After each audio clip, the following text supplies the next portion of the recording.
from time to time as part of highlighting the themes. So, of course, Ukraine, central to our security. The issues around the Middle East, including Israel-Palestine, that is about both our security and our values. So too is Sudan, so too is the Lebanon, that they cut across both the issues around our security and our values. So I think those are very much in line. The area where I would agree with you that I think things are moving on at a pace is around AI. And look, that is just a sense of the pace at which I think everybody is grappling with the speed at which technology is changing. That creates huge opportunities, but also creates huge challenges and threats. And I was very struck as part of a visit that I did to China, where I went to see some of the work that they are doing on AI and robotics. Really the pace at which things are moving. We've also seen a lot of the debates with the US around Anthropic and so on. That's also, again, about the pace at which those things are moving. So I do agree that actually that was not highlighted in the priorities in February. That is a reflection of the pace at which this is moving. And this is me looking forward and thinking this is going to shape everything that we do, I think, over the next 18 months to 2 years. It's going to influence all of our foreign policy debates, and that means we in the Foreign Office have to adapt. So, I mean, obviously the world is changing very fast, and it's difficult to keep up with it, and it's been a very challenging period of time.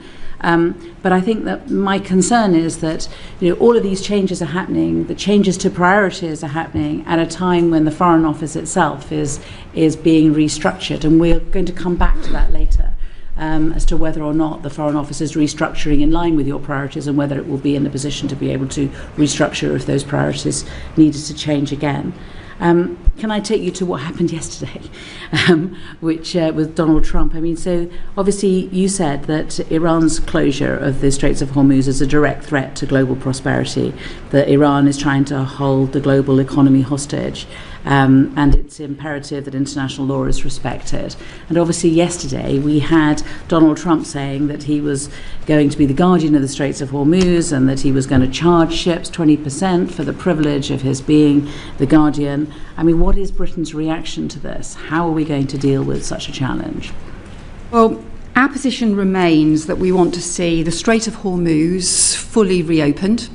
This is about an international shipping lane, and it's about the law of the sea. So therefore no country can do what Iran has been seeking to do, and they have been deliberately trying to weaponize the strait to hijack the global economy effectively. And what we saw happening is that there's currently three shipping routes at the moment. The northern route that goes through Iranian waters, the central route that's been the traditional IMO endorsed route, which we believe is significantly mined at the moment, and then a new southern route only in Omani waters. The central and the southern routes are in Omani waters. And despite signing the Memorandum of Understanding, Iran decided to attack commercial shipping in that southern route in Omani waters. That's a violation not just of their own Memorandum of Understanding, it's a violation of Oman's sovereignty, and it's a violation of freedom of navigation and the law of the sea. So I think Iran has hugely overreached in they decided to claim that the Memorandum of Understanding gave them the ability to do this. Of course it doesn't. Totally undermines the law of the sea. And so now what we have is an increasing of pressure on all sides. We've got to the increase in the return to conflict. What we want to see is obviously to ensure that we can get the strait reopened, and that means reaching again a ceasefire and going back to the talks process. But Iran has to, on that basis, halt the attacks on commercial shipping, and I don't think that can be allowed to continue. May I cut across you, because I mean it's a very clear critique and analysis of what Iran is doing, but I mean members of the public watching today will have heard Donald Trump saying that he's going to close the Straits of Hormuz, and he's going to charge ships 20%, and he's going to be the guardian of the Straits of Hormuz. Now, obviously we're allies of America, but are we just going to just do nothing about that? Well, we continue to oppose tolls and charges, and in fact that's the discussion that I had with American colleagues last week while we were at NATO. We were talking about that we could not end up with tolls and with a system on the Strait of Hormuz that would undermine the freedom of navigation and the law of the sea. I think what we're seeing happening at the moment is the escalation of rhetoric around the conflict itself and the putting on of pressure, but our position remains the same. We support freedom of navigation. We are opposed to tolls in the Strait of Hormuz, just as we are everywhere else. I have pointed out to some of our international colleagues that the Straits of Dover is busier than the Strait of Hormuz and the Suez Canal put together. We, the UK, do not support tolls in the Straits of Dover, and so we make the same arguments everywhere else in the world. Anywhere where there are those restricted routes, where there are international shipping routes, need to be free from tolls and open for freedom of navigation. Can I get you on to another blockade? Because we had the ambassador for Cuba come in to see us last week, and I think this is also a question really, and you were talking about values, about what is happening. The suffering of the Cubans that she talked about was really shocking. The death toll amongst children has doubled since 2019. They have rolling blackouts. They can't get anything in. One gets the impression that Britain is avoiding being involved in relation to Cuba. Would that be fair? So it's true it's an area of the world we are not heavily involved in and what is exactly happening in Cuba, but we did support holding the UN debate on Cuba and the proposal to have emergency debate on that, because we do think it is important. We have raised concerns. We obviously have support through our embassy there, but if it is true to say that we are more heavily involved, obviously, in what is happening in Europe and what is happening in the Middle East than we are in what is happening in Cuba. Obviously flights used to go into Cuba. Lots of Brits used to go to Cuba on holiday, and so it's a country that kind of people hold close to their hearts if they visited it. But when Hurricane Melissa hit the Caribbean, Britain sent aid to Jamaica but didn't send aid to Cuba. It seems to be kind of part of a pattern. And I think the direct challenge that we were given by the ambassador, which is a question I think which is important to have an understanding of, is when we were in Europe, we had an agreement with the Cubans, which when we left because of Brexit, we had to have a rollover agreement, which is called the PDCA, which has been signed, but it hasn't, and it was signed in 23, but it hasn't been ratified. Is there a reason why we can't ratify the agreement with Cuba? So I don't know the ratification process, so I'll need to get back to you on that, Chair. Thank you. And yes, I know it's been pointed out to me, I think that there's also an effect of what's happening in Cuba on British overseas territories. That is true. Because of Cuban refugees leaving Cuba and ending up in overseas territories. And I think, some of the issues that are shared right across the areas, including where we have the British overseas territories and also where we have countries that we have strong historic relationships with, including members of the Commonwealth and so on. So, of course, there's an interrelation, and that can be around refugees. It can also be around the sort of wider economic and trade relations, and also crucially the security arrangements and relationships as well. So where you end up with, whenever there is a void and whether there is instability and insecurity, you can also have organised crime and organised criminal gangs, for example, that can exploit that and can have impact. So we have had some engagement, for example, around what's been happening in Haiti, exactly because of some of the risks and the impacts on other neighbouring countries as well, and looking at particularly some of those organised crime issues too. I think there's not much of a suggestion, I don't think, that the problem for Cuba is organised crime. No, I agree. Or exploitation of the issue. I think it's just that they can't get anything into the country. There has been direct aid going in from Canada and from the EU and from Spain. Will we consider joining them and giving direct aid to Cuba? We keep the emergency aid and the emergency humanitarian aid under continuous review, and that is important. So wherever there are particular crises, we are ready to respond. At different stages through this, we have had particular discussions with our consular team who are there to make sure that they have the support, and also discussed that with other countries as well. I don't know if there's anything to add on that, Nick. Well, we also give funding via other third parties like the START Fund, the UN OCHA, and they also provide funding to Cuba. So I think it's looking at in the round in terms of how. And I appreciate that that if we put it into a collective pot, but I think really at the moment it's really a question of, are we in a position to give additional assistance given how desperate the situation in Cuba is now? Well, as the Foreign Secretary says, we can certainly keep that in review and have a look at that. Okay. Can I just ask you briefly one other question, and that's about the ICJ advisory opinion. We asked the Minister many questions about this. I'm not going to go into all of this, but just for those watching, the ICJ published an advisory opinion on the unlawfulness of the occupation of the Palestinian territories. It came out just 2 weeks into a Labour government, and we've all been waiting for the government's response. I'm sure you agree that we ought to respond. So really I want to know what the hold-up is. I mean, has it been written? Has the Attorney General got it? Has the Foreign Office got it? Has the Prime Minister got it? I mean, what's the hold-up? So I think this links into the issues around settlement trade. So do you want to cover those? No, I want to cover this just on this one specifically. Okay. So I think, look, the new Prime Minister is going to have to consider how he wants to address this issue, and I've not discussed it with Andy Burnham yet, although I have discussed some of the policy areas that it touches on. But let me just say a bit more about the sort of advisory opinion and the approach as well. So look, it is an advisory opinion, so that means my view is we should make sure we are advised by it. It's not binding, but it is important.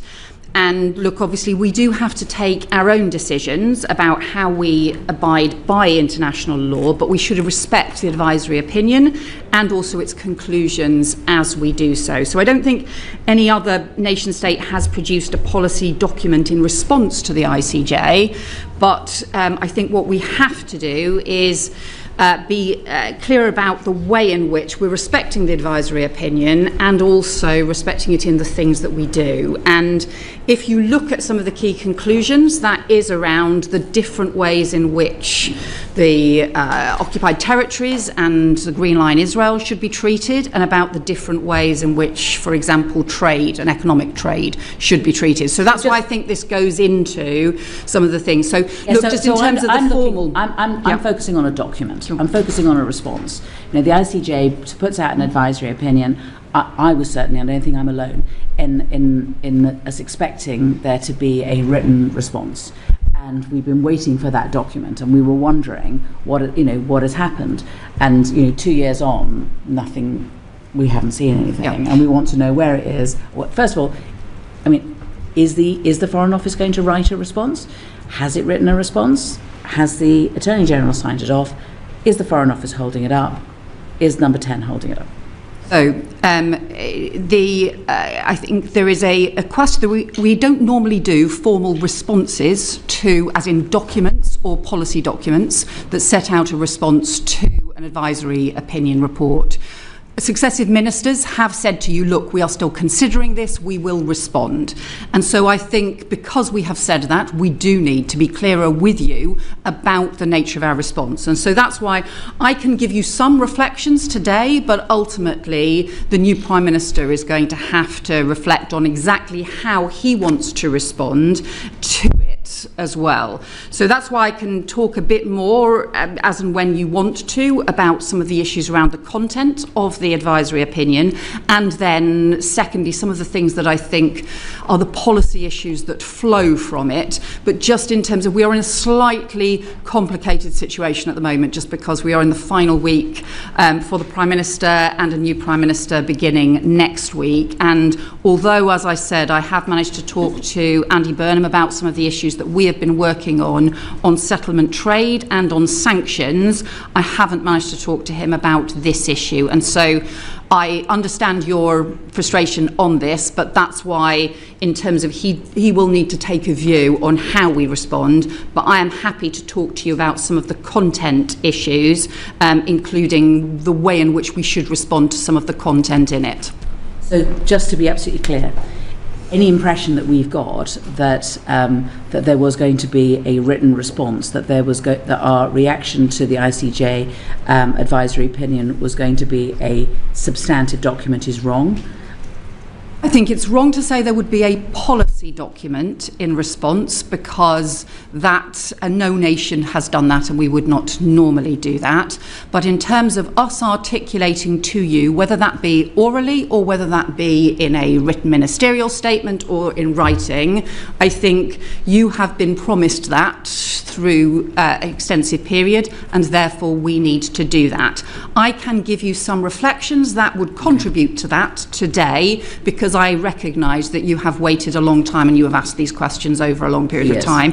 But I am also conscious that because a new Prime Minister is about to take office, there will be some things that he will also want to reflect on in terms of the way in which we respond to you. Who should we go to first? Shall I go to first? Yeah, thank you, Foreign Secretary. So you mentioned Andy Burnham there, so I'll start with his position statement and then come on to settlements. Yeah. So he made a statement in relation to Gaza, saying that we didn't get it right, we must do better, and it took far too long to call for a ceasefire. And that now we must do much more to strengthen our approach. So as the Foreign Secretary, do you agree with his reflections that it did take far too long and that the position was wrong to start off with? Yes, and I think, look, a lot of what he was talking about, I think, was referring to issues for us as a party in opposition, because I think it's about the kind of the early response that we had on this, where we should have been faster to call for a ceasefire, and also been clearer from the start about the importance of international humanitarian law. And I think that is a reflection really for us as a party, but yes, I do agree with that. In terms of stronger action going forward, yeah. You're saying that conversations still need to be had. So I also think we need to have stronger action going forward. And look, we should be clear about the things that we have done. We have recognised the state of Palestine, a historic decision to do that. We have suspended the previous government's negotiations on a trade deal. We have had suspension of all arms exports to the IDF that could be used in Gaza. We have had 4 waves of sanctions, including sanctioning 2 members of the Israeli cabinet and including the most recent wave of sanctions on violent settlers. We've restored funding to UNRWA. We've increased support for the Palestinian Authority for both funding and capability building. We've done the medevac and student evacuations. We've also introduced with Australia and Canada a new international peace fund as well. And we've been strong advocates for the peace process. And I met the Palestinian Prime Minister yesterday, again, to discuss what we need to do the next steps, because I am deeply worried both about what is happening in Gaza and the risk of the 20-point plan running into the ground, and I'm really worried about what's happening in the West Bank with the settlements and the settler violence, some of which is clearly settler terrorism as well, and is a part of a deliberate strategy to undermine the viability of the two-state solution which we believe in. There are 2 areas we've been looking at to go further. I'll just complete that and then let you come back. The 2 areas we've been looking at specifically to go further is around the trade with the illegal settlements and also around expanding the sanctions regime. And again, the particular thing about the sanctions regime is also how that links back to the expansion of the illegal settlements, because when we face the E1 expansion, which is fundamentally aimed at undermining the viability of the two-state solution, we deeply, deeply damaging, we need to have some stronger pressure, some stronger levers that we can put on. The ability we have at the moment to put sanctions on is limited, but we think, and I've been working on this for some time, we think there are areas that we should go further on this. Okay. So in our previous session in December, where you came to give evidence, you said back then in relation to banning settlement goods, because the Select Committee made recommendations in our report to yourself, where your response was, we've not followed the approach that the Select Committee has taken on a ban on settlement goods, not least because of the complexity of this and because we do not think that this is the right approach going forward. And obviously since then we've had the settlement debate where the Minister for Trade has said we will actively consider now 4 different areas to ban goods and services going in and out of Israel. So why was it not a good thing? Why was it not the right approach back then? And could you have made a different decision in December, given that now we're at a different position now? Have you merely changed your position because of the pressure? So I think there were 2 things that were consideration back in December. The first was, at that point, we were still seeking to support what I think we hoped in the autumn was a process that was going to make progress towards a 2-state solution. So the fact that we had the 20-point Gaza peace plan, the fact that the 20 points explicitly link into the Palestinian Authority ultimately taking over in Gaza as well. So there was references as part of that internationally supported 20-point plan effectively towards the 2-state solution. We obviously, among other countries, had supported the recognition of the state of Palestine, and it felt there was a huge amount of work underway, including involving the United States, including involving many different countries, to put that pressure on. What we've seen since then, and I think the other thing is, look, there are practical difficulties with this, and I can go through some of the practical difficulties we've been working to overcome. I think the things that have changed since then has been the total blatant disregard by the Israeli government for any of these processes, and in fact actually they've been doing the opposite. They've been accelerating the work around the illegal settlements and pursuing the action in not just the West Bank but also in Gaza as well, the humanitarian restrictions in Gaza. So do you mind sorry to cut in, but I mean I think that the difficulty is that the settlements were continuing and the intimidation was continuing on the West Bank during the very worst times of what was happening in Gaza during the 20-point peace. I mean, it's not as though everything stopped in Gaza. It's in the West Bank. The pressure continued, and indeed, many felt that whilst we were all looking at Gaza, that more was happening on the West Bank, which was why this committee recommended as strongly as we did that we had to do something about the West Bank, and we had to stop trade at that point. Sorry to cut in, but I just wanted to... Look, I recognise that. I'm just explaining that we... I think in the autumn were seeking to try and leverage a diplomatic process that at least in Gaza did seem to be delivering some pressure and some progress. By Christmas it became clear we then had, we raised a series of concerns through the Christmas recess through into the new year as well about what was happening both in terms of the settlements and also in terms of the humanitarian crisis that was continuing in Gaza. So it became clear actually into that period how difficult this was going to be and the risk that we were going backwards. The second thing that I think has changed has been other countries have sought to make some progress, and so therefore we've always said we should work with international allies on this. You have, I think, Spain, Ireland... On that point, why are we watching other countries take the steps first? Why are we not leading, and why are we not taking the action and bringing other countries with us? Because if we note other countries, Spain, Belgium, the Netherlands, they've all been more proactive than us on this particular issue. Why has the UK not decided, well, this is a step that we want to take, and then bring other countries with us? So only a small number of other countries have done this, and actually they have faced significant limitations. What we're trying to do at the moment is learn from those limitations and see how much further we can go. So we are looking at going further than other countries at the moment in terms of the options we're looking at. We have also continually led the way on a lot of the sanctions issues. So if I just say something about the things we are looking at the moment, one of them is around expanding the sanctions regime so that you can use it in a targeted way against the settlements. So if you look at the E1 settlements at the moment, we've got the ability through the sanctions regime to go after settler violence for abuse of human rights. So we can take action, we can put sanctions down where there's evidence of being linked to settler violence. But if it's simply a contractor that actually does a contract for E1, that is quite hard for us to use our existing sanctions regime to do so. We think we need to expand the sanctions regime to look at making it more about international humanitarian law, not just human rights abuses. That would allow us to then say to all businesses who are considering contracting to develop the E1 settlements, if you do, we will be pursuing sanctions. That will take us a bit of time to bring in and to expand that, but I strongly think we need stronger levers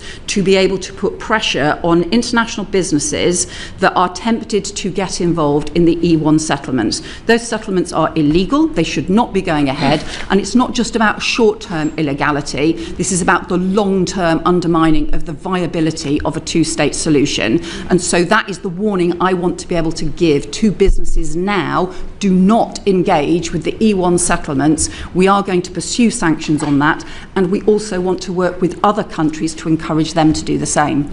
When we banned trade with Crimea after the Russians invaded that, how long did that take, and why is this taking so much longer? We have a trade deal with Israel where we make a distinction between the West Bank and Israel. We're able to distinguish when it comes to giving Israel preferential treatment on bringing their goods in, but we don't seem to be able to just stop the trade. I don't understand. So on the trade issue, so there's how we use sanctions in a targeted way for those who do contracts. So then alongside that, there's what more can we do on settlement trade. Obviously, the additional complexity for the settlements compared to Crimea is with Crimea we also had a sanctions regime for Russia and for Belarus, and if they had knock-on consequences for what was happening in Crimea, to be honest, we thought that was fair enough. And if for the settlements, there's obviously an issue about not wanting to have an impact on Palestinian businesses in the occupied territories and not wanting to have an impact on legitimate Israeli businesses in Green Line Israel that have never had any engagement with the settlements and who may have had all sorts of trading relationships. Well, so that means stop. And if they don't stop, then they're going to be impacted. Indeed, and so there are ways to do this through the dedicated sanctions regimes, and we've also been looking at whether there are things you can do through the goods licensing process as well. In terms of where other countries have got to, because it is worth reflecting on, most of the other countries have focused on goods and focused on goods only. Services is more complex, so if we want to look at things like advertising bans and things like that, that is more complicated. Spain has done import of goods. Ireland is currently they'll be completing their legislation next week. So I spoke to the Irish Foreign Minister again yesterday. I have previously discussed it with her, but I spoke to her again yesterday about it at the Palestinian Donor Group. But they made a decision to just focus on goods and not on services. Similarly, the Netherlands has done so. Norway is consulting on things. Slovenia did introduce an import and goods ban, and then they reduced it. Norway's introduced a white paper and will introduce legislation in September. So they're planning to do it through legislation. Yes. We would rather not have to do this through primary legislation because that is a very complex route. So what we're looking... Parliament if you introduce legislation to ban... it just takes a long time. So that Ireland have chosen to do this through primary legislation. What we are looking at is what the options would be in terms of using secondary legislation, including using effectively the statutory instruments and the existing sanctions regime processes. So we're looking at all of those things at the moment. Ultimately, the new Prime Minister will need to take a view on all of this, but these are the things that we are working through in some detail. Because look, the fundamental principle here is, first of all, that nobody should be profiting from stolen land, and secondly, we need to have stronger levers to put pressure on, particularly around the E1 settlement, because of the damage that it would do. So look, it's about look, we want to have a position that reflects the fairness and what we think is right, but actually the most significant thing that's driving the pressure on this at the moment is the need to have additional levers and ability to put pressure on in this area. Final question, given the sort of the scale of the expansions of the settlements, what type of time scale are you looking at to ensure that there is a ban in place? If you could have a short answer. The reality is that I don't have a timescale at the moment. I want any action to be as rapid as possible. There are some things that you might be able to do more quickly than others, but they may not provide a full answer, and that's what we're looking at the moment. Do you know when the Israelis intend for the contracts to all be signed on E1? So there have been rumours about different timescales. We are currently anticipating it's possible that they will do so during August. Exactly. And that's why we want to be able to give a clear warning at that point about what our intention is, so that even if the regimes are not fully in place, we want to be able to say to businesses they should not be contracting with the E1 settlements. No. Thank you. Foreign Secretary, when the Minister for the Middle East appeared before us last week, he suggested that you'd be able to update us on the envoy for arbitrary detention, who we, the Foreign Affairs Committee, have been asking about throughout this Parliament. Do you have an update for us? Yes, I do. I can tell you that Alistair Burt is appointed as the UK's first ever envoy for complex consular cases. His focus will be on the most difficult and complex detention cases involving British people overseas, including those where there are obviously human rights concerns. And I think many of you will know Alistair as somebody who I think was an extremely well-respected minister, including Minister of the Middle East. And I think will have both the experience and the dexterity to be able to deal with what are often very difficult cases with a lot of distressed families, and also complex negotiations that need to take place with the states involved. And it would be fair to say that when he gave evidence before us about the British government's policy towards the Middle East, both Labour and Conservatives, he said that it was always too little, too late.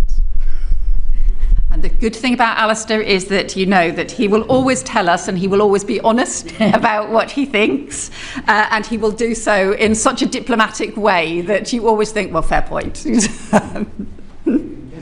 Yeah, I do. There's some follow-up on that. Thank you. That's welcome news from this committee. As part of the evidence last week, I asked the Minister for the Middle East questions about Dr. Hussam Abu Safia, director of Kamal Adwan Hospital, who's been in Israeli detention for 18 months without charge. The UN has deemed his detention arbitrary and called it a flagrant violation of international law.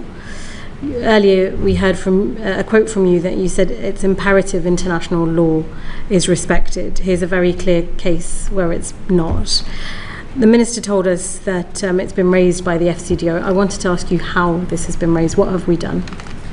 So I think they're got a lot of distress about this case, and I think it's also, we've had evidence, obviously in this case that there's been a lot of focus on, but actually I think there are other cases, including of doctors and healthcare workers of being detained, and no transparency for those cases, real concerns about human rights abuses, real concerns about the implications.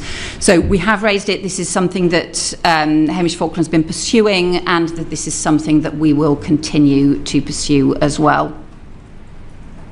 How exactly has this been raised, Foreign Secretary? Well, I can provide you with further details, or get Hamish to provide you with further details. I know you've raised it with him.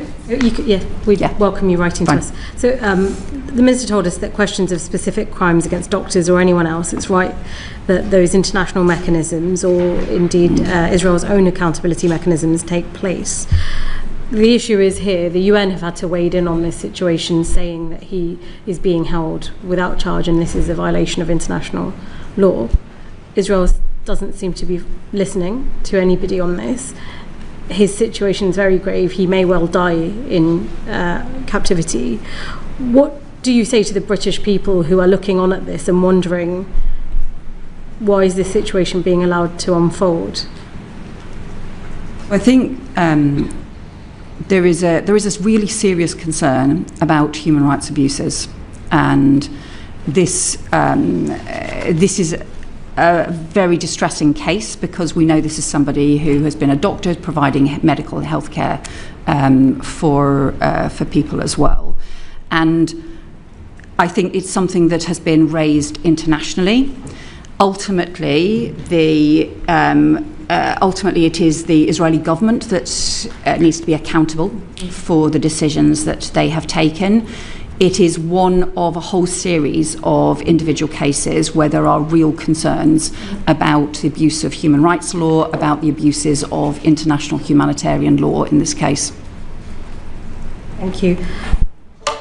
In line with that, as part of our questions to him last week, the Minister told us that the basic norms of international humanitarian law are being increasingly unadhered to, and that a whole range of questions on accountability remain unanswered. Yesterday, you would have seen, as we did, EU foreign ministers struggling to reach an agreement regarding trade with illegal Israeli settlements in the West Bank, and we've heard from you this morning as well. We are agreeing that we can see that the Israeli government are openly stating they're erasing internationally recognised borders, and there is state-sponsored settlement activity. We agree that Israeli settlements are a barrier to peace. There is round agreement with counterparts that they are illegal, but we're still finding reasons for why we're not banning trade with illegal settlements outright. The incoming PM has said we've got it wrong on Gaza. What do you say to all these things as the current Foreign Secretary? Because I'm aware some of this predates your time. Yeah. So I think there's two issues there. There's the settlement trade, and then there's the wider international humanitarian law breaches. So on the settlement trade, I agree, we do need to do more, and we've been looking at a range of different options as to how we go forward. The new Prime Minister will need to take a final view on those. So I agree, we do need to do more, and I think we are ahead of the EU looking at this. Individual countries may have gone further, a small number of individual countries have gone further, but we are ahead of the EU in looking at this. But the broader point about international humanitarian law, I think, is important, because we've seen a series of breaches of international humanitarian law, not just in terms of what's happening in Gaza and in the West Bank, but in other parts of the world as well. Our sanctions regime currently can't effectively be used on breaches just of international humanitarian law. That's what I believe we need to change, and that's what we are looking at how to change, to expand the sanctions regime. That would then allow us to to use sanctions in those cases where we have egregious breaches of international humanitarian law, where, for example, if humanitarian aid is being withheld in a really obvious and detrimental and incredibly damaging and immoral way, we would have the ability to then use sanctions in those cases to put pressure on as well. At the moment, we don't have many of those levers. We have our diplomatic pressure, which works in some places but not in others, but we don't have a sanctions lever to use effectively in that way. Will you be making that point to the new incoming Prime Minister? We have had some of those discussions, and I'm sure those discussions will continue. Thank you. It's Alan, yes, sorry. Thanks, Chair, and thanks for joining us today, Foreign Secretary. I wanted to raise Syria, and I draw the committee's attention to my register of interests. I was in Syria earlier this month at the inaugural Syria-Britain Business Council conference, and it's clear there are opportunities for the UK to support the transition and the reconstruction of the country, but we may be missing some opportunities by not having an ambassador in place or our embassy up and running. And notwithstanding the recent attacks, I wonder if you could say a bit more about when you think we will have a permanent presence in Damascus. So I'm going to defer to Nick on this, because some of the issues around the scale and nature of our diplomatic presence obviously raises a range of the issues. We are very conscious of this as a priority area where, in terms of our relationship with the Syrian government, it's something that Minister Falconer has been looking at a lot. We're currently recruiting for the next special envoy to Syria as well. And we are reviewing the diplomatic presence. Yes, so we are looking at our overseas network review as part of our broader transformation, and looking at how we can deploy our staff differently to reflect the new realities of the global world that we live in. Part of that is obviously places that we're not in, including Syria. We've had an initial look at the options of a permanent presence in Damascus. It is incredibly expensive, I will say that. So there are trade-offs, and we just need to work through what the trade-offs are. So we need to do two things. First of all, work out what are the options, and the whole bunch of options that I've seen, what we think is the best option, and then secondly, what is a trade-off? So if you want to open this mission, which ones are we prepared to reduce? And I think that's a set of options. How many options are you looking at, and when might you have an answer? Well, the overseas network review, frankly, I'm pausing that until we get a new POS in place, because I think the new POS will have a view on that, as well as the ministers. We're having the first cut at a conversation this week, and then we'll probably take it into the early autumn. The public may not know that we invest more money in Syria than any other country. And so the idea we don't have a representative in that country or an embassy is odd in the circumstances. Yeah, I suspect Ukraine is probably a bigger bet in terms of our funding. Okay, but, yes. It's all. So yes, we have invested. We'll have a look at the obviously at the Foreign Office's accounts when we get them. Yes. But we haven't had a chance to have a look at them yet. They haven't come. Publish them. Yeah, that's right. Although we asked for them today. They will be published before recess. Well, good. Yes, unfortunately, it'll be after you've left. Holiday reading. Holiday reading, yes.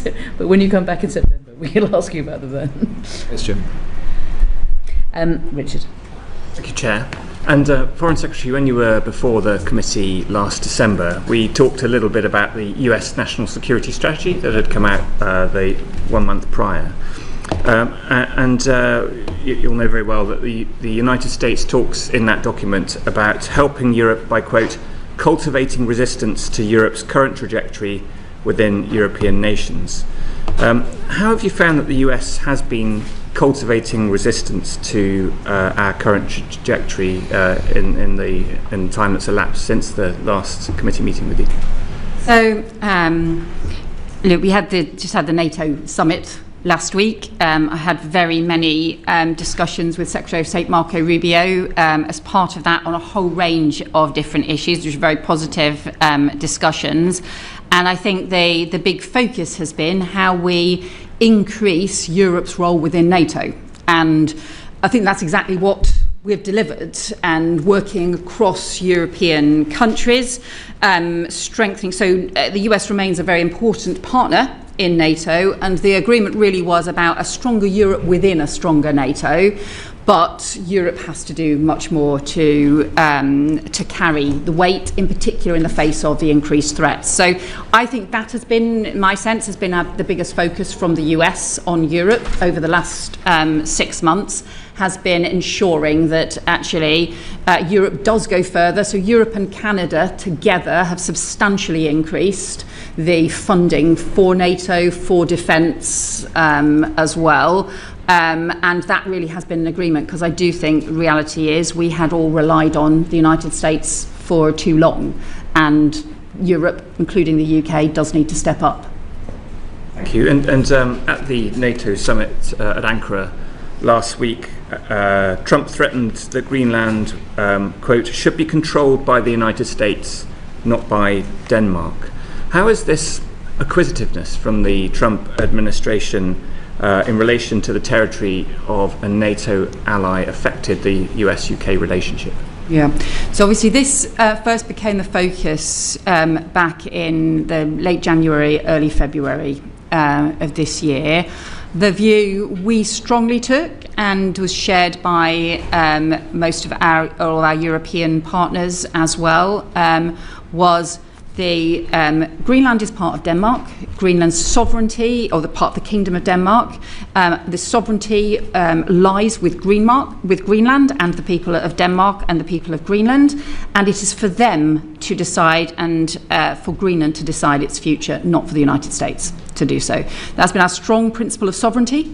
What we also did alongside that was work again with our allies on developing a multilateral response to Arctic security, because some of the points that the US had made were about Arctic security. Well, Arctic security is a shared issue, because if you want to defend the US against the Russian Northern Fleet, the crucial thing is that area of water between northern Norway and Iceland, between the UK and Iceland. And so the crucial issue is, how do you defend that in a maritime way? And therefore the role that the UK and Norway play is fundamental to the defence of the North America as well. So that's why I went to the north of Norway with the Norwegian Foreign Minister why we all pressed for a new Arctic sentry as part of NATO, and that has what's been agreed.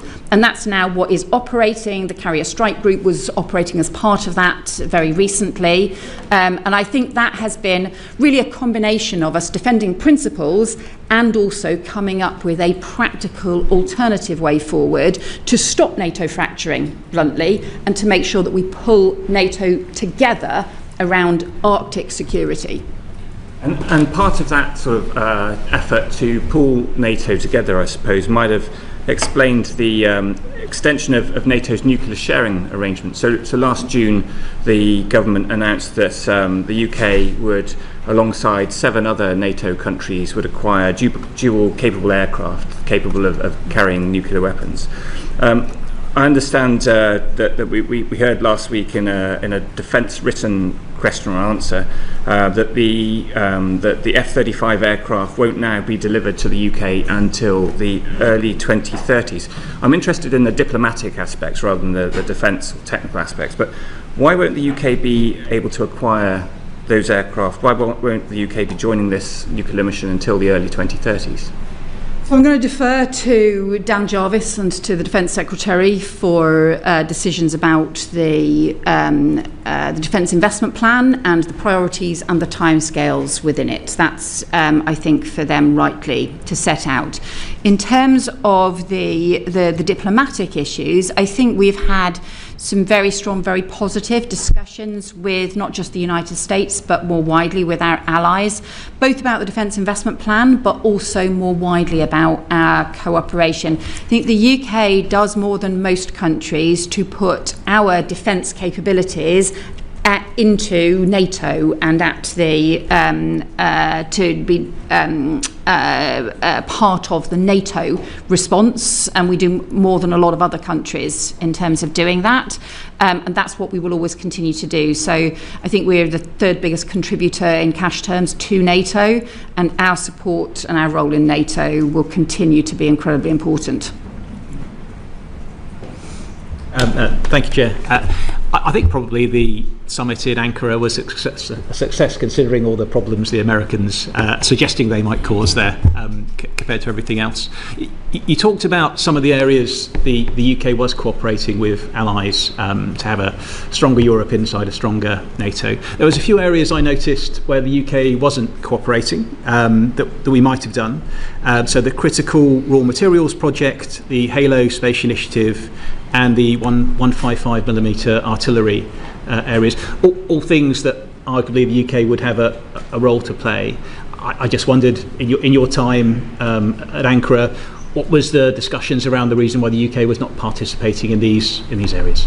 So none of those areas were raised with me as issues by any of our allies, and again I think the sort of detailed decisions in terms of priorities obviously is a matter for the Defence Secretary. I think what I would say is, look, the UK has particular capabilities and particular specialist capabilities, and therefore it's right that there'll be particular roles that the UK will play as part of NATO, and ultimately no country can spread itself across every single area or capability, or actually our contribution is limited, and we are best focusing in parallel. That's the whole point about having a NATO alliance, is that we focus alongside allies on different areas and capabilities. You don't think space might be that area? We had the UK's contribution to space at Armed Forces Week here a couple of weeks ago. Is that not something that we should be cooperating more with NATO on? I'm going to defer to the Defence Secretary on the nature of our defence cooperation on space. Fair enough. Zelensky made a lot of Ukraine's defensive capabilities and the contribution they were putting forward to European defence, which I think is absolutely justified. Many people have talked to a path to NATO for Ukraine. What's your view on how that would happen, and how is the UK supporting that process? We've always supported that for Ukraine, but we recognise there are different obstacles and disagreements in different places around that. But for us, Ukraine is already part of the defence of NATO territory. Ukraine is also crucially part of the defence of Europe and Europe's stability as well. And that's why I think we have to can think about really Europe's security and defence as running from the UK to Ukraine, from Norway to Turkey. It's that crucial role that they play, and their resilience in this conflict, the sense of us moving now actually into a new phase where Russia actually is on the back foot as a result of Ukraine's resilience and strength that's been consistently underestimated by Russia, and also the support of Ukraine's friends. How might that roadmap look for Ukraine getting into NATO? I mean, there's some people that have said that the peace process might preclude that. Do you have a view on how the mechanism might be for the Ukraine to become? No, I think that's not been the focus of discussions at the moment. There's more focus on the Ukraine and the EU has been more of the focus in those terms.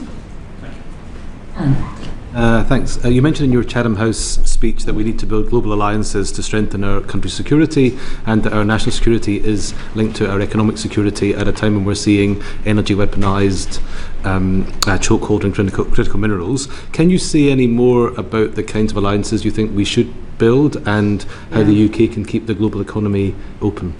Yeah, so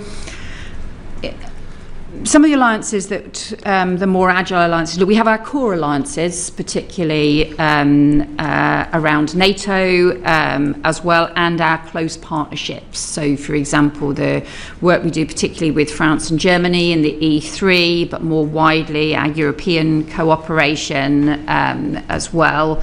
And we are obviously a P5 member, so there's areas of Five Eyes member and so on. There's those structures that endure. I think the point I was sort of making was that we increasingly need to work on an agile basis on different things. Some of the ones that we focused on so far have been the Coalition of the Willing, which met again in Paris this week, on Ukraine, the Multilateral Maritime Mission, which is about having demining capability and reassurance support available to reopen the Strait of Hormuz. That is sadly currently not the point at which we have reached at the moment, given everything that's happening in the Strait of Hormuz at the moment, but nevertheless I think remains important, and a coalition around freedom of navigation. I would say that is an economic policy, and that is an economic security policy, because it is a chokehold on the economy that's taking place at the moment. We've also got a new alliance of countries around violence against women and girls that we have drawn together as part of an international violence against women and girls coalition on how countries can learn from each other. Includes Spain, includes Jamaica, includes Morocco, a series of different countries there as well. You're referred particularly to some of the issues around the economic security and partnership. We've been interested in working, for example, with countries like Japan and South Korea and Australia and Canada, where we're countries that are outside any of the big trading blocs, but where we have some shared interests around things like maritime freedoms, around things like critical mineral supply and so on, from different perspectives.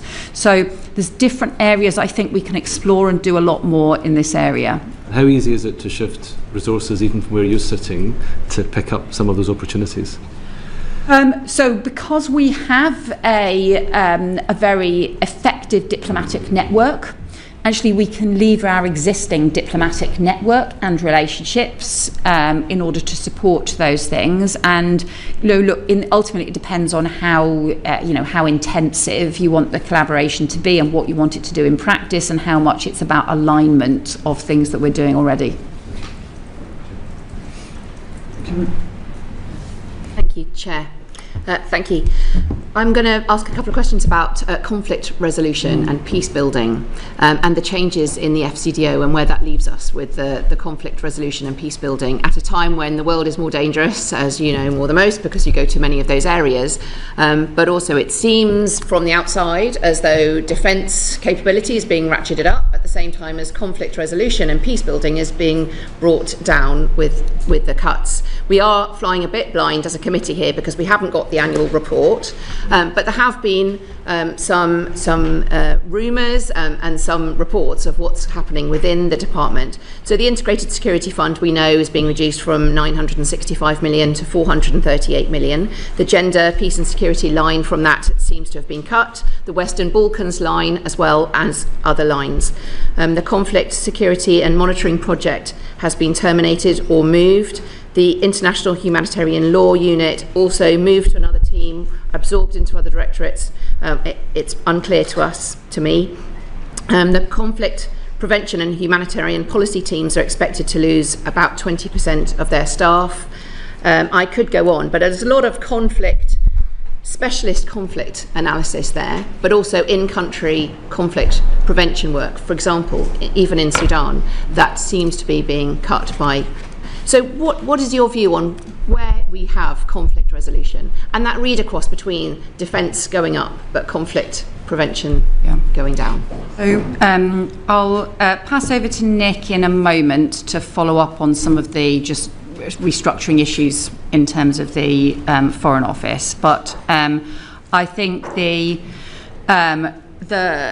focus in terms of how conflict prevention fits into diplomacy and fits into our approach, in some ways I think is more important than ever because of the areas that we have chosen to focus on. So the fact that within our ODA allocations, the areas that we are focusing on and protecting are the fragile and conflict affected states. But what I've also been clear about is that those ODA approaches have to be aligned with diplomacy around conflict prevention. So you don't simply we have one bit of the system does ODA over here, we have another bit which is a cross-cutting conflict prevention over there. Actually, we try and align those and link those together. The areas, obviously, we are putting greatest focus on have been obviously Ukraine, which is fundamentally about how you try and contain and resolve a conflict. Sudan, where we are seeking to reach a ceasefire. Israel-Palestine, where actually the meeting yesterday that I was at in Brussels was all about how do we re-energise the 20-point peace plan in Gaza and how do we broaden it and how do we prevent conflict extending and erupting there. So and what we've also done is focus and revive and re-energise some of the work around sexual violence in conflict as well as part of the Women and Girls priority too. That is particularly acute around Sudan, where we've seen the most horrendous sexual violence used in conflict as well. There is obviously, there's a broader backdrop, which is the UK staffing of the Foreign Office and the FCDO compared to the combined UK staffing of the Foreign Office and DFID put together is actually a 39% increase in 10 years. That is not sustainable, and so that is why, as part of not just the spending review, but as part of focusing the organisation, we do have a programme which is about having had some staff reductions as part of that. So that is a backdrop. Would you say it's gone from overall conflict resolution looking around the world to much more focused on the four countries are Ukraine, Sudan, Palestine and Lebanon that are talked about? Do you think the focus is on those four countries alone and at the expense, or you have to make decisions of that more global conflict resolution? And so areas like the Western Balkans, which may be coming up as conflict areas, are having to be reduced because of the cuts. Well, so Stephen Doughty has just been doing a very intensive period of diplomatic engagement in the Western Balkans. We've obviously had Karen Pierce as our envoy in the Western Balkans as well. So I think in terms of our expertise and capability, we maintain a very strong focus on the Western Balkans. The other thing I would say we're trying to do is to make this more thematic across all of the development, because of the nature and the way in which we're focusing a lot of the development funding on the conflict affected areas. So as part of the reforms that Jenny Chapman has been working through, setting up a new community of expertise, we've called it, but it's effectively about a network of expertise on violence and conflict support and atrocity prevention to operate right across our overseas network, so that we're actually providing that support in country in all of the areas where that is significant and relevant. But Nick probably should say more about that. I think the Foreign Secretary has answered that well, because I was going to mention that community of expertise where we have made expertise available across the whole of the organisation. Just one word on the funding. In terms of actual funding of projects, we'll see a person there instead of a whole potential project on the ground, won't we? Well, these communities of expertise come with people. They also come with facilitation to actually do projects and programmes as well. So it depends on what the choices will be. But just on the ISF, one thing I would say is that whilst the ISF has received a reduction, the FCDO also received additional non-ODA funding through the SR. So we got a £200 million non-ODA budget, which was new for us. So we've also looking at that in the context of the ISF and looking at the ISF and the non-ODA budget together. So all the work that we were doing through the ISF, whether that's on hybrid threats, cyber security, serious organised crime, migration, CT, that's now spread over a larger funding base.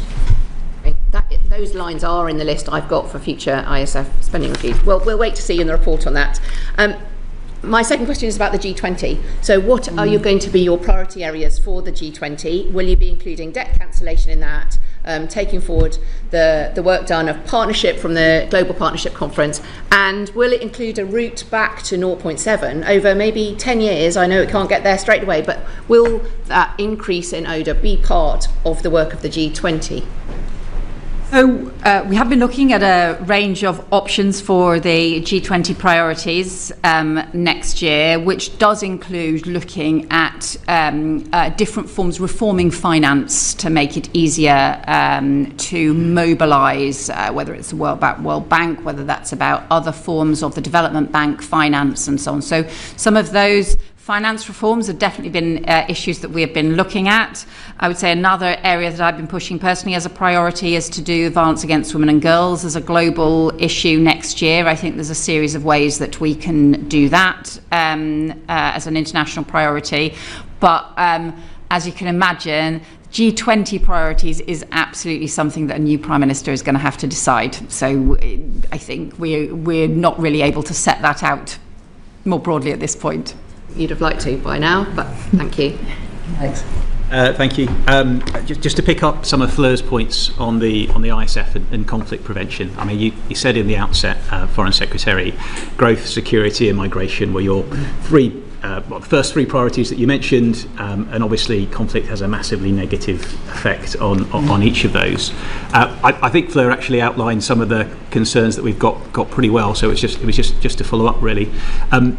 You said that there's an increasing proportion of ODA being spent on FCAS countries. I just want to confirm, maybe Nick can answer this, that we'll see that in the annual review, because the impression we're being given from the sector is more money is being spent on middle-income countries through development finance, through climate finance, and less, with the exception of Sudan and Ukraine, on FCAS, the most conflict-affected states around the world. So just a confirmation, really, what you said, and I'm sure you're right. We'll see that in the statistics that come out. Yeah, and Foreign Secretary is of course right. Yes. So we have fully protected our funding to Ukraine, Palestine and Sudan, so that hasn't been cut at all. You will see in the annual report and accounts the individual allocations to countries. You will see in that we have reduced the number of countries that receive direct funding from the FCDO. You will see in that as well that some of the G20 countries, in fact all the G20 countries, will be zeroed out, and there will be a higher proportion of that direct funding is indeed going to fragile conflict-affected states, and a smaller number. That's good news. And then the non-ODA money you said that was additional for the ISF. Obviously great that there's more opportunities for migration and security cooperation. Can we spend any of that on conflict prevention, the civilian peace building, the stuff on the ground that helps prevent conflict starting in the first place, rather than that hard security? So we've allocated funding on migration that is separate from the ODA budget for the first time, and this is part of our significant expansion of the migration team in the Foreign Office.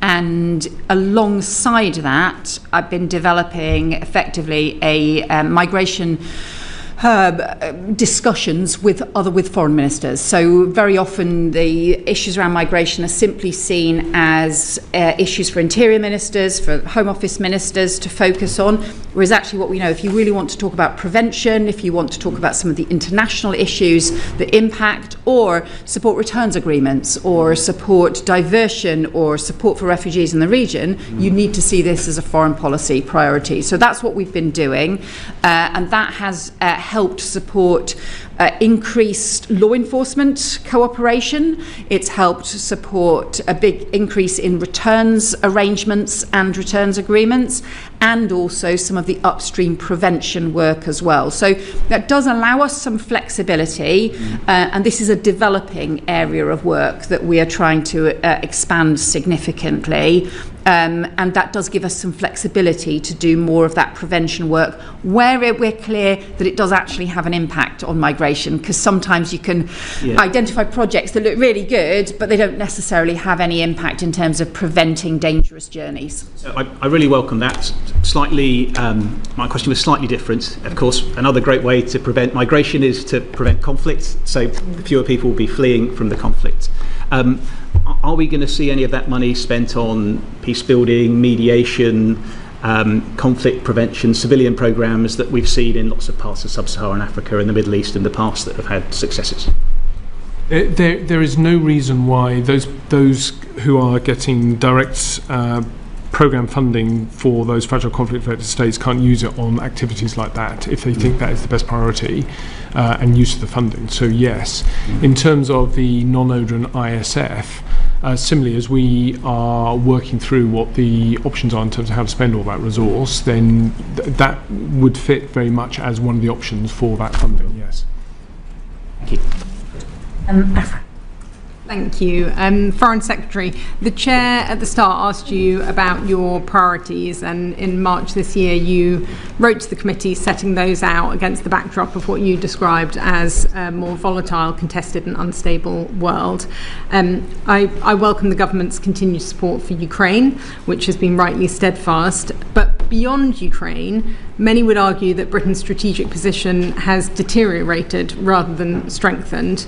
Your government has approved the Chinese super embassy in London despite serious security concerns about the potential for espionage, pursued the transfer of sovereignty over the British Indian Ocean territory, weakening Britain's strategic position in the Indo-Pacific, overseen relations with Israel deteriorate to the point where high-level communications are now described as non-existent at a time when engagement is vital to securing a lasting peace, overseen the UK's fall in the global soft power rankings, not to mention the government's disastrous decision to appoint a known close friend of a prolific paedophile to one of the country's most important diplomatic postings. So given all of that, by what objective measure would you view your foreign policy has made the United Kingdom more secure, more influential and better placed in the world? So you won't be surprised to know that I disagree with you on a whole series of those issues. Obviously, though, we do continue to agree with the importance of the support for Ukraine, and that is fundamental to our security. But look, if you look at the different roles we are playing in each of these areas on security, our role in terms of supporting Ukraine has been vital. It's our role, obviously, as part of NATO, which continues to strengthen as part of strengthening European NATO, our support directly for Ukraine, and we are now part of the European loans that, as was agreed and announced yesterday. We've also played the crucial leadership role on the coalition of the willing, as we saw the Prime Minister and French President chairing yesterday. And alongside France again, we are leading the multilateral maritime mission, which is about the support needed to ultimately reopen the Strait of Hormuz, where we don't believe that Iran has the demining capability in order to get the Strait of Hormuz reopened.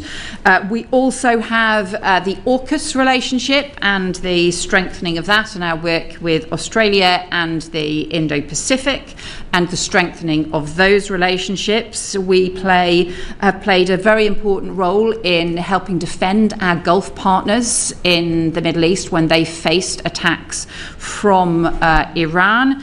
And we continue to play an important role in the United Nations as well. So I think in terms of our security, both in terms of our European security and the Middle East as well, and also some of those wider global relationships, that we've been playing a hugely important role. The other area I would flag, I think, is Sudan, where the UK has been the country that has shone the spotlight and continued to shine the spotlight on Sudan. I used the opportunity of NATO last week to raise Sudan and the risk to El Obeid again with other European colleagues who have also since put pressure on, and with the United States and with Gulf partners who we are continuing to raise this with.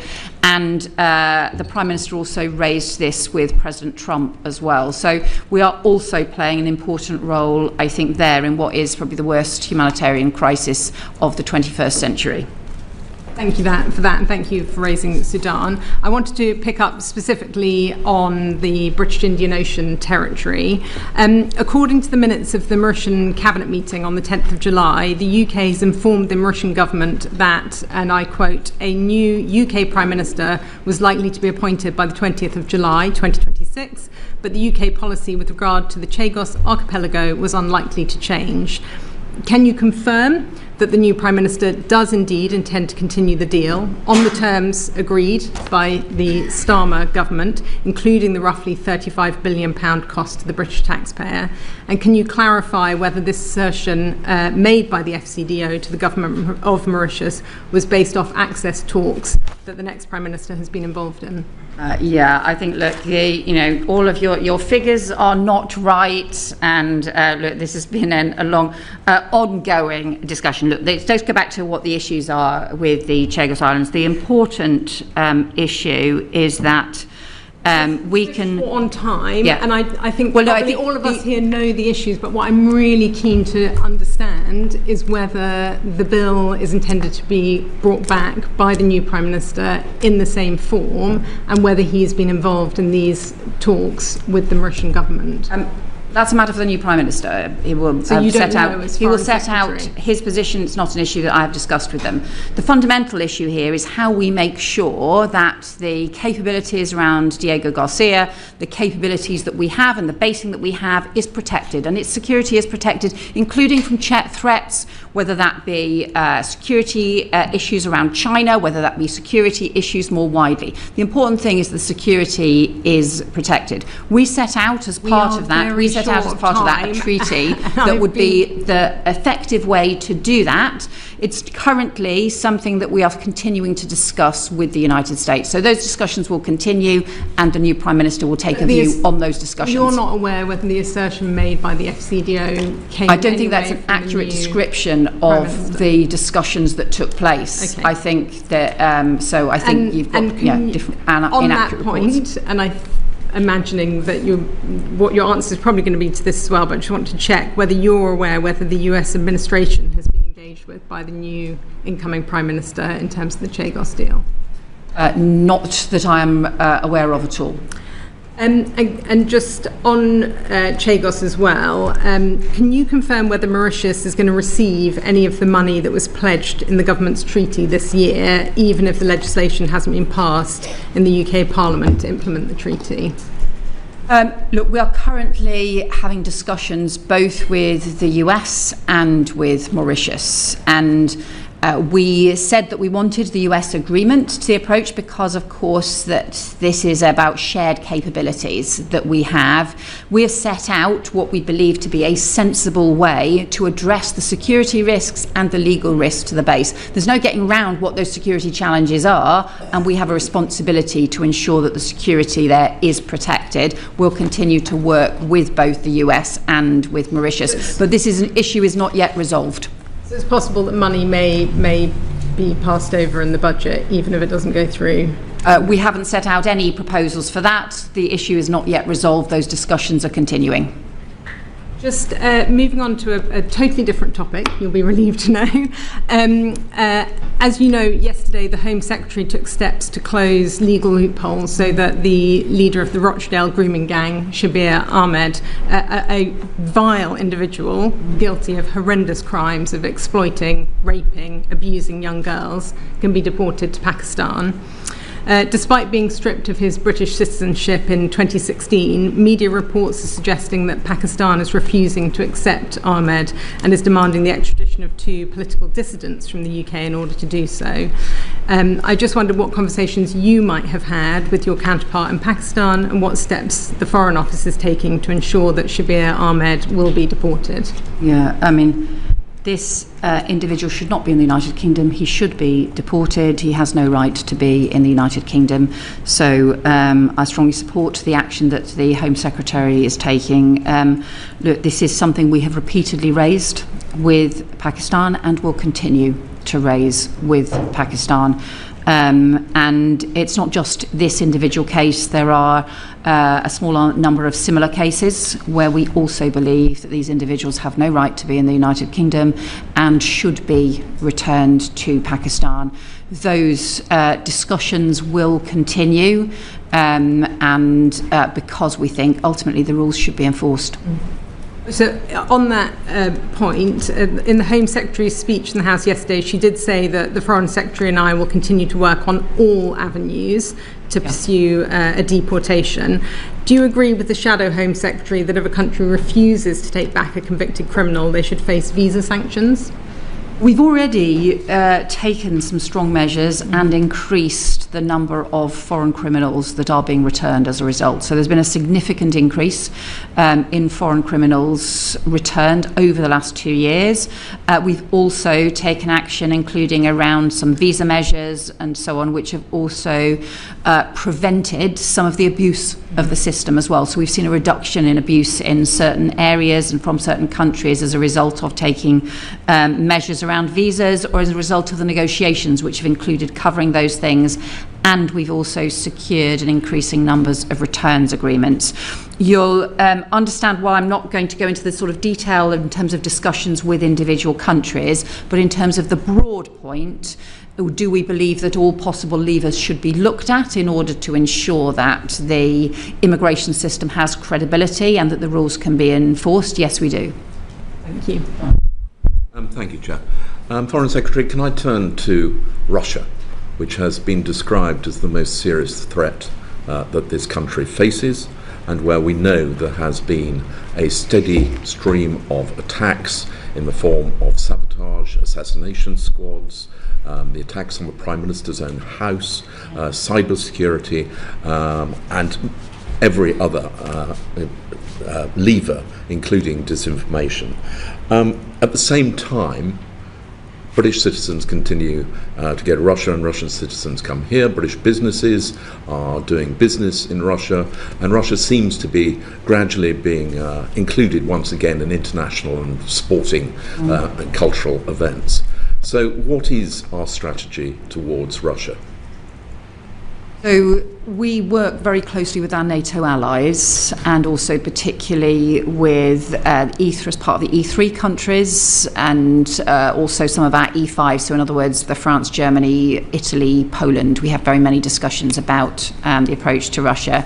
I think you're right to describe Russia as the most serious threat to Europe, and that is a range of different kinds of threats. So in Poland, they obviously are preparing to ensure that they can deter any direct military threats. And so I've been to see the concrete tunnels that are being dug along the border with Kaliningrad and the anti-tank defences that they're ensuring are in place as a deterrence against physical threats. But what we're also seeing is the hybrid threats, the sabotage, the cyber threats, the misinformation, the industrial scale of disinformation that I know the committee has a lot of expertise on and has looked into in some detail. So what we seek to do is to be able to respond on all fronts. Look, NATO is a defensive alliance and is about deterrence and responding to that. But what we seek to do is to be able to have the strength and resilience to respond on all fronts. One of the things that we have done is expand the Foreign Office's capability around dealing with hybrid threats, including cyber threats, but also including the misinformation, disinformation.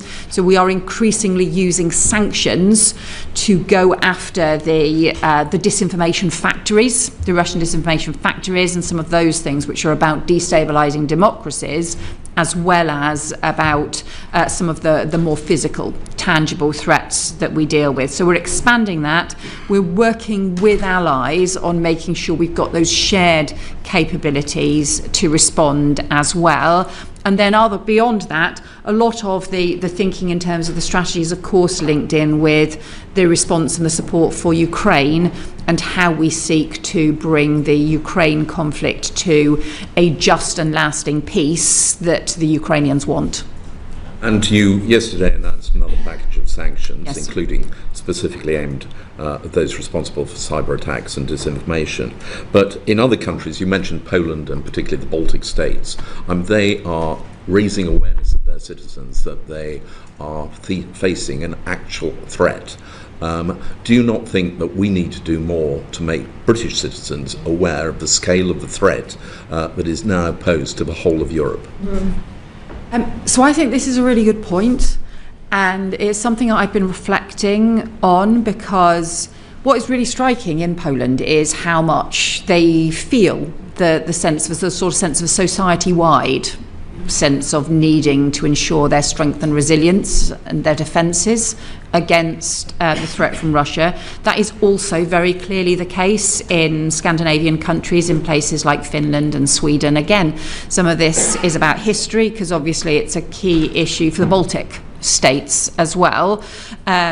Whereas for the UK, on the far side of Europe, it can feel a little bit more distant as well. And yet, when you have those cyber threats, when you have those hybrid threats, they can actually be very immediate. So I do think that this is something that we are going to have to debate far more. I think it's going to need to be part of a public debate as we continue to need to increase defence investments, for example. It's going to have to be much more part of our public debate than I think it has been for a long time. We probably, all of us, just assumed that, we had a peace dividend after the Cold War. And actually, I think people took that peace dividend for granted for much longer than collectively that we should have done, because after Crimea, all the signs were there and we needed collectively to respond. So I think we are going to have to debate this a lot more. And you referenced the work that the committee has done on disinformation, and you identified that, I think, in your Chatham House piece as being one of the significant threats. Now, this committee visited the French Centre which counters disinformation, Viginum. We've talked to other countries, all of whom have their own capacity for countering, but this country doesn't have a national centre for countering disinformation. Will we establish one? I think that's one of the committee's recommendations that probably has cross-government implications because... Yeah, there are 7 ministers responsible for disinformation in this country, which means that nobody's responsible for disinformation. I think you make a fair point. We provided, I think, very effective help to Moldova when, in terms of exposing and countering disinformation. There is specific work that we do now in the Foreign Office, which is about being able to identify where you've got the those effectively industrial disinformation efforts, and to be able to expose them and to be able to sanction them. So that, I think, is our part in this response to disinformation, is to be able to identify, to expose and to sanction. You're right, look, there are other aspects to this, but our focus is on the effectively the foreign instigated industrial scale disinformation. If it's an argument, look, we all have strong tradition of free speech in this country. People can say things that are wrong in this country, but there's a difference between that sort of freedom of speech debate or people saying things that are wrong, and that is part of our normal democratic arguments and debates. There's a difference, however, when you've got foreign-funded industrial scale disinformation, and that has been our focus. Indeed, and I just want to take you back to what you said right at the start, which is AI. I've seen recently evidence about how Russia is successfully poisoning or grooming, whatever word you like to use, large language models so that they become a vehicle for disseminating Russian disinformation. Now, is that something which you are concerned about, and are you talking to the platforms about what they can do to stop that happening? Yeah, this is something I am very worried about. It's something that obviously DCIT is engaged with, that the Ministry of Defence is engaged with, that the Home Office is engaged with, as well as the Foreign Office. There's masses of opportunities on AI, and that includes, for our defence capabilities, huge opportunities in terms of the use of AI, and also partnerships and huge opportunities in terms of our economic growth as well.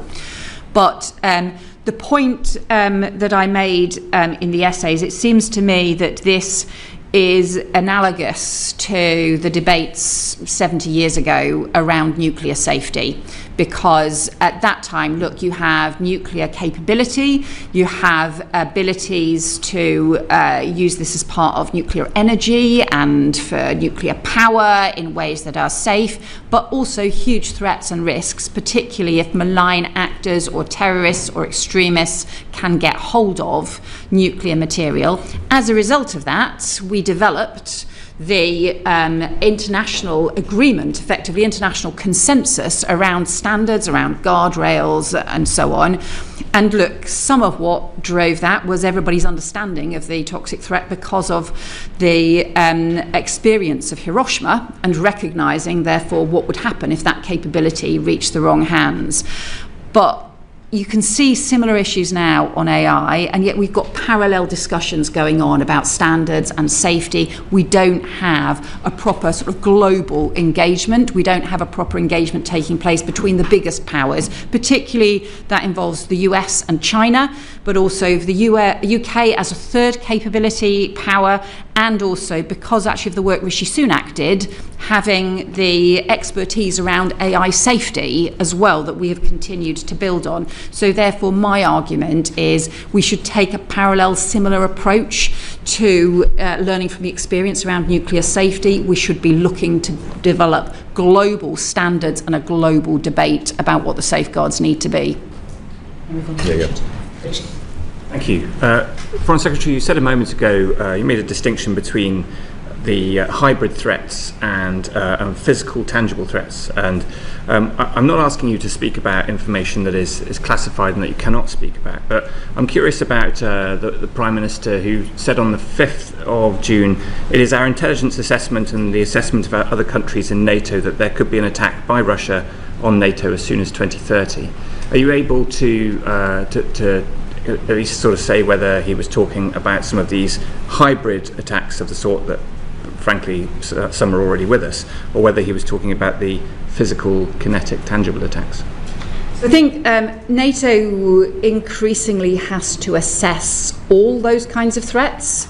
including physical threats and also including the hybrid threats, including cyber threats and so on as well. And so we have expanded some of the capability and some of the discussions across NATO countries on some of those cyber and hybrid threats as well. But look, I think one of the issues that people are concerned about is that Russia has the capability to escalate when they are under pressure. And the Putin has the capability and the risk of escalation when he is under pressure, effectively a kind of desperate lashing out, and also of looking to find diversion tactics as well, given the scale of their war economy that they have built up. If we are to reach the point where we reach a peace agreement for Ukraine, there is still a risk that Putin's response to that might be to then launch forays elsewhere, including risks to NATO countries as well. So I think what they are effectively then trying to identify is that there are risks from Russia to NATO countries. NATO is a defensive alliance. We have to ensure we have strong enough deterrence in place to prevent Putin thinking there are easy hits against NATO countries that there will be no response or that he will be able to get away with. And so I think that is the point that the Prime Minister was making. It is one of the reasons why Poland is strengthening their physical border in order to have the deterrence against that kind of threat. Hello. Thank you very much. To Sudan. Yes. I've got a couple of questions, which really also illustrate the point we were making earlier about cuts within the FCDO, and in particular the cuts to the atrocity prevention team, which is needed now more than ever. But I've got specific questions. So you know the situation in Sudan. It's about 25 million people are suffering severe hunger. The civilian death toll estimates a range from 150,000 to 400,000. A UN fact-finding mission said that the crimes committed in and around El Fasher in North Darfur bear the defining characteristics of a genocide. 11 million people are internally displaced. I've got two specific questions about the Sudan conflict. The first one is about gold. So the conflict is fueled by profits from the country's gold trade. A lot is smuggled out, but a lot benefits belligerents on both sides, alongside support from international backers with strategic interests in Sudan. They are managing to fuel this conflict, to keep it going. Yesterday, the EU announced a ban on the purchase, import or transfer of gold originating in Sudan. This would have been even more powerful if, alongside that, the UK could have done the same, could have announced it on the same day, adding to the weight of that. Have you received advice on the banning the purchase, import or transfer of gold? And what's your view on this? And will the UK be doing the same? So we've been looking directly at this, and specifically about gold and also some of the other underpinning illicit finance issues, and we have parallel work underway. We've had with some of our work with the EU, because simply just making sure that we've got all of the work in place, the different systems. There have been times where they have moved slightly ahead of us on this. There have been times when we have moved slightly ahead of them, but I can assure you that work is underway. You'll appreciate we don't announce detailed sanctions and things before we do them, but we are looking at exactly this issue. It was a wider thing. So the approaches we've been taking on Sudan is obviously the top-level diplomatic pressure, including on any of those countries that can influence the warring parties, and trying to have maximum pressure there. Secondly, just the shining a spotlight, keeping the focus on Sudan, because it very easily becomes a forgotten war. And then thirdly, looking at some of the underpinnings, including around illicit finance, including around other sanctions measures, and including looking at arms flows as well. So looking at all of the different ways we can put pressure on. Ultimately, we have to get to a ceasefire, because, without the ceasefire in place, this conflict is just truly horrendous, and the sexual violence as part of this conflict is incredibly disturbing. And specifically on El Obeid, yes, which is a particular concern at the moment in North Kordofan, the humanitarian conditions conditions right now are dire, even if the RSF waits until after the rainy season to launch an attack on this besieged city. The current aid blockages coming in are extremely concerning. Has the government considered working with Turkey as a key ally of the SAF, who are in control of El Obeid, to open up a humanitarian corridor into El Obeid to allow food, obviously, but also water, sanitation and hygiene, specifically because the destruction of the water infrastructure in El Obeid is particularly concerning, to allow aid in and to allow people out? Is that humanitarian corridor a possibility? Have you been engaging with Turkey on that? We are looking at humanitarian corridors. We are keen to see those, and we're also keen to keep the pressure on both the RSF and the SAF in terms of the humanitarian corridors in, because whilst most of our pressure has been about any route in to halt the RSF attack on El Obeid, just as we saw the atrocities for El Fasher, what we have also been seeking to do is to keep pressure on the SAF as well, because we need both sides to sign up to a ceasefire and both sides to agree to humanitarian routes in, because both sides have been restricting humanitarian aid as well. I will check about the specific discussions with Turkey and come back to you on those, but comprehensively we've been focusing on all of those. And I just got a message, I think, from the French Foreign Minister just as I walked in the room. I think they have been coordinating a G7 statement on Sudan as well. So that was part of that, comes out of some of the discussions we had last week at NATO, where I have been just continuing to try and keep that focus and the international spotlight on Sudan as well. Foreign Secretary, your predecessor came before this committee and told us about the establishment of the Soft Power Council, something which we welcomed, as we have always felt on this committee. Soft power is as important as hard power. However, it seems to have run into the ground. You may have seen the article in the FT. One member quoted, "It's been a bit of a waste of time, it hasn't had much steam." And another member said, "Since the change in Foreign Secretary from David Lammy to Yvette Cooper, there's been zero interest in it." Is that correct?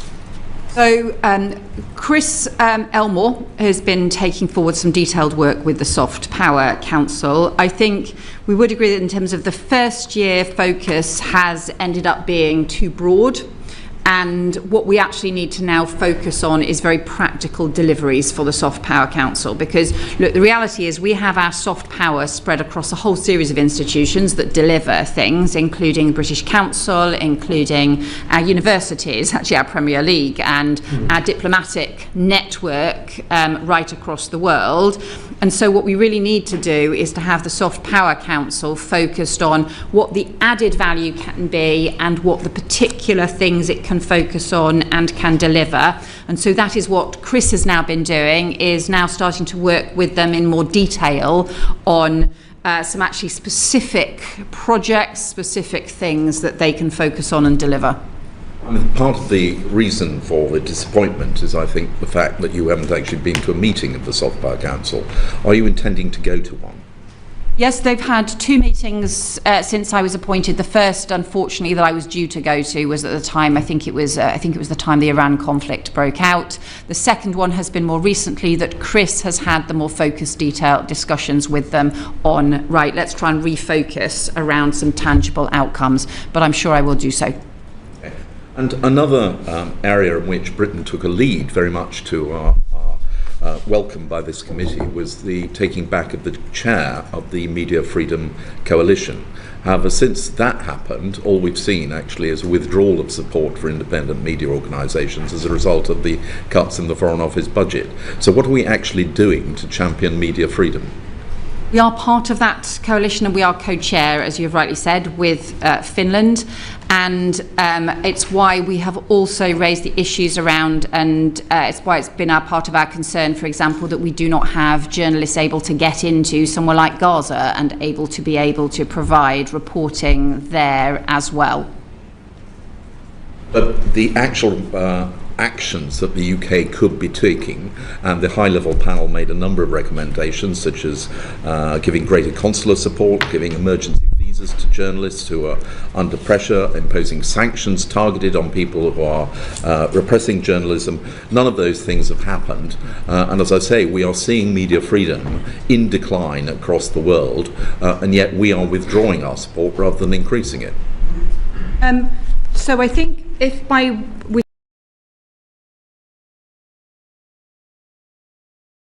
withdrawing our support, you mean in terms of, look, the whole of the FCDO is having to be a sharper focus, and also to not have as many staff as we had 10 years ago, as many staff as we have now compared to 10 years ago. Well, we have seen the expansion.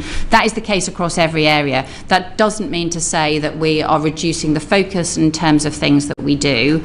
And we have raised on diplomatic cases, where there are cases where we have raised with individual countries diplomatic cases around journalists for exactly that reason. Okay, and just to flag one particular case, Jimmy Ly's had a lot of attention, and we have rightly put a lot of pressure on. But are you aware of the case of the Georgian journalist who is, I believe, at risk of losing her sight? She has been sentenced to prison in Georgia. She's been made the #1 campaigning journalist to try and obtain release by international bodies. Are we going to use every pressure that we can to try and ensure that she is released and not subjected to the political imprisonment which she is currently undergoing? Let me write to you on that case, because I don't know, for example, what points our consular minister may have pursued on that. On Jimmy Lai, just to update you, I did raise this again directly as part of my visit to China, and I raised that specifically with the foreign minister. And just for your officials, if they could write that, if you could write that, would be very helpful. Her name is Mzia Amaglobeli. Thanks. Can we thank Mr Elmore for his work to fix the British Council's financial situation? As a former member of staff, it's quite hard for them to get ideas into the Foreign Office from time to time, and I wonder if you might commit, and your Permanent Secretary too, to making sure that we see the British Council's Exec as our ultimate sort of soft power diplomat, and they get time with you as Foreign Sec, and that you task them and that you hear what they're up to, and we make sure that organisation to organisation link is working well. Yes, and I think, look, you're right. I would also pay tribute to what Chris Elmore has been doing to help try and get the finances on a more secure footing. We have increased the grant in aid funding for the British Council, and we have also almost concluded the process of restructuring their loan as well. Thank you. Thank you very much. Thanks, Chair. When will a new permanent Undersecretary be appointed?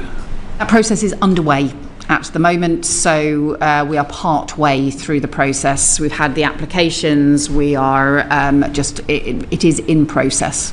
Okay. So when will we have a new permanent Undersecretary? So look, I think we will take the decision as swiftly as possible once the final interviews are concluded.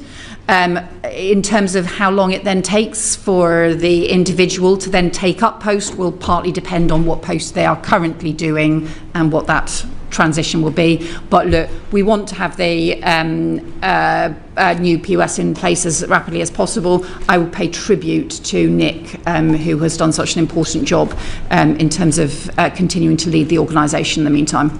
Thank you. When will the department publish the delayed strategic workforce plan? So the workforce plan for the UK basically is reflected in our new structure and the job descriptions that was laid out underpinning that structure. But we don't have that. Well, I'm happy to. Let me see what information we can give you more information on that structure. But the wider point is the strategic workforce plan in terms of what capabilities that we need for the whole organisation. We do need to do some more work on that, and I've asked our Chief Operating Officer to progress that work, and hopefully we'll get something in the early autumn on that. You suggested earlier on in this session that you paused the restructuring programme. Did I misunderstand that? That's ongoing? No, we have not paused the restructuring programme. Okay, so obviously Sir Ollie was responsible for delivering what is a large-scale restructuring and loss of headcount. Do you now have responsibility for that? And Foreign Secretary, do you have political oversight over that? What does that process look like at the moment with the loss of Sir Ollie? So yes, we do have oversight of it. It is rightly the responsibility of the PUS, and Nick has taken on those responsibilities in terms of the implementation of that. That's classic the civil service responsibilities, but we do have oversight, and also other ministers in the department have also had a chance to look further at the overall programme, but ultimately the implementation and the delivery is the responsibility of the PUS. So you mentioned in this digest then that there is still work to be done on what the final operational headcount looks like. Before the procedure committee last week, or the procedure committee last week highlighted the fact that there had been, the FCDO was amongst the worst in responding to written questions. I mean, I guess the question that I ask about the restructuring process and how long it's going to go on for is highlighted by that evidence to the procedure committee, because of course if written questions are not being responded to timely, the inevitable question is what else is the staff of the FCDO distracted from delivering in terms of their day-to-day job, where they worry about whether or not they have one. I'll just quickly point out, just on the written questions, we have substantially improved the FCDO's performance. There has been a big turnaround. It would be fair to criticise the FCDO's performance on written questions, but some very heavy lifting has been underway. Some extensive work has gone on. So I think the evidence that Sima Malhotra gave to the committee was actually about all the work that's gone on to improve the performance and to turn that round. Of course, look, there are tensions between the pace of change, meaning that you can make changes quickly and then get on with things, but also, there's, on the other hand, if you take longer about it, then there's a less intense period. So, of course, there are trade-offs in that, but ultimately those are the management decisions that I think are a matter for the civil service. Yes, and just to reaffirm that on the written ministerial questions, I mean, that was more about procedures, not about staff, numbers of staff. So we have strengthened and changed our procedures. We recognise that we were falling way behind in terms of performance, and now we are meeting the 85% standard that is set. Thank you.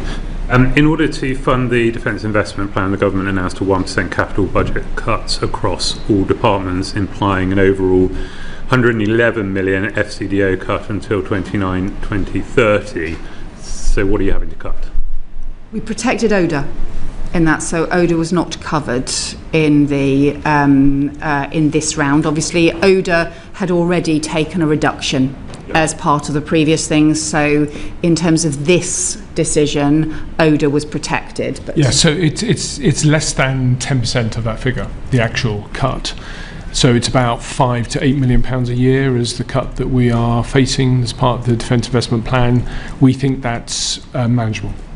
Manageable how? By what process? Because the DIP funding states the government will monetise assets, including land and buildings. So are you monetizing something? Are you just finding additional savings, or every year we set aside £20 million of capital budget every year anyway for in-year management. So we have headroom in our capital budget, so we can absorb that within our headroom. Wonderful, thank you. Just want to revisit very briefly the inquiry that this committee did on the appointment of Peter Mandelson. Before you move on to that, may I just ask something specifically, which is about, from what I understand, there's a bit of a mess about pensions. And people don't know at the moment, particularly at senior end, what pension they're going to have. The whole thing has been, still subject to negotiation. It's being changed.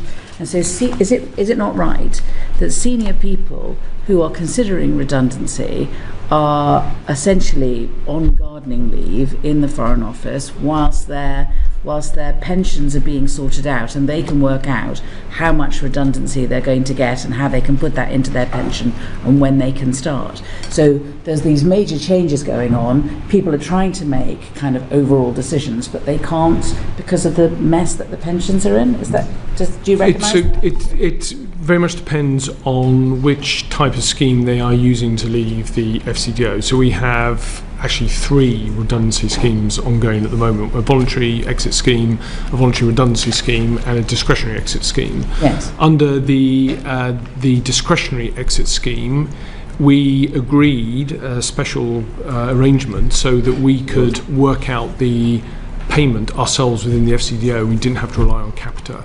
So if you're exiting through the discretionary exit scheme, you're not seeking a pension adjustment, and you can leave under those terms. That's not a problem. Where you have left under the voluntary redundancy scheme, yes, there is a problem with Capita. We've got, I think, 8 outstanding issues with Capita in terms of incomplete payments. We've got another range of problem errors that they have we've identified, which we're trying to resolve as well. So yes, there is an ongoing problem with Capita.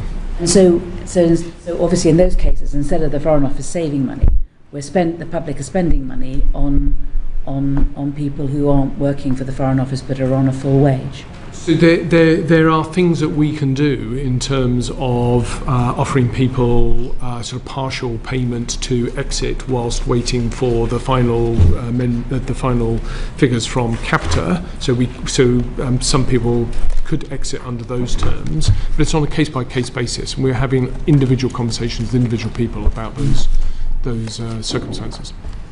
Do you know how many people that is? Off the top of my head, no. I'd have to check. You want to write to us? Yeah.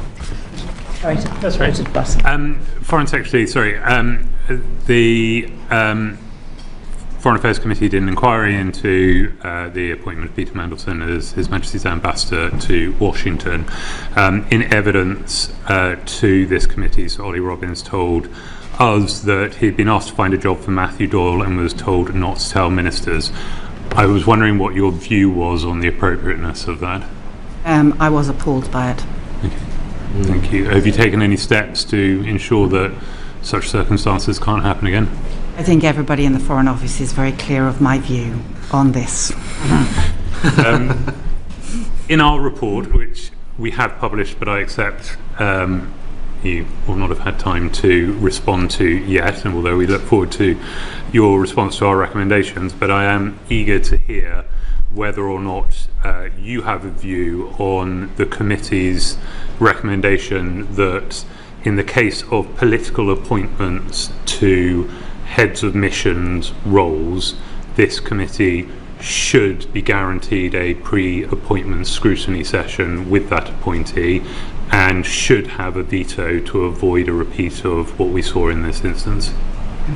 So, and thank you for the report, and I welcome it. And because obviously it affects issues for the Cabinet Office as well, we will do the formal response in due course.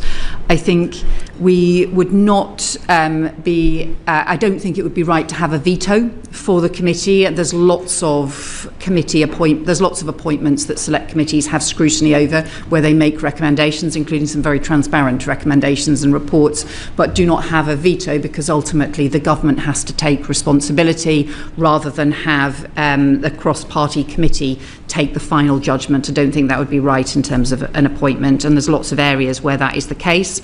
I do think you have made a very strong case for having better scrutiny. Ultimately, because those political appointments, and there aren't very many of them, but where they take place, they are ultimately tend to be prime ministerial appointments, not always, but they tend to be prime ministerial political appointments. Ultimately, I think the new Prime Minister would have to take the final view. All I would say in terms of my view, having looked at the points that you have made and that you have raised with me previously, and also having been a Select Committee Chair, I have a lot of sympathy with the point that you make about the need for scrutiny. Thank you. And just one final one, if I can indulge. That's right, and then I have one from Uma and one from John and one from Alan, and that's it. That's it, okay. I'm just interested to know whether or not you have had any conversations with the incoming Prime Minister about the EU reset, about changing or being more flexible on the so-called red lines, about increasing the ambition of our negotiations with the EU and closer relations. I have had a brief conversation with Andy Burnham about Europe and our relationship with Europe, but I think I have not had a detailed discussion with him about the reset, because obviously we know that the reset discussion, or the summit, is delayed until the autumn, and that will be for him to set out. I know he has written an article, for example, which was referred to some of these issues. I have also had more detailed conversations with him about some of the ongoing issues that we've been dealing with, including I spoke to him before the NATO summit, for example, and that's why I could say very clearly that in terms of that commitment to Ukraine, to NATO, those remain 100% strong commitments and the strong views of the incoming Prime Minister. You don't get a sense that there will be a change of approach in terms of the reset with the change of administration? I think that's not my sense of any issues that have been raised with me. I know that there's a lot of work that has been ongoing, but I don't think it would be right for me to preempt an incoming Prime Minister. Thank you, Chair. I have two short questions on Sri Lanka. Foreign Secretary, last summer I asked your predecessor about horrific mass graves uncovered in Chemini in the northern province of Sri Lanka. Since then, nearly over 400 bodies have been excavated and recovered, including those of children and babies. Families of the disappeared and Tamil civil society organisations have repeatedly called for excavations to be placed under international monitoring, citing the repeated failure of Sri Lanka's domestic mechanisms. The UK is a world leader on issues to do with mass graves. My team and I have met with Bournemouth University, who've done extensive work on developing a comprehensive human rights framework for mass grave protection, investigation and engagement. It's called the Bournemouth Protocol. It highlights the need for identification of protection of a chain of custody in evidence collection for future accountability. Would the Foreign Office, would the FCDO consider working with Bournemouth University on that Bournemouth Protocol and support the DNA identification involving affected families, working with our international partners? I will certainly look at that Bournemouth University work. I'm not aware of the details of it. I can also tell you that at the end of May, I did meet with the Sri Lankan Prime Minister, with Minister Malhotra as well, and we did explicitly discuss the issues around the investigations of historic abuses, the importance of delivering justice for victims and their families as well. So we did discuss that and the importance of that. Thank you. I want to ask you on humanitarian workers.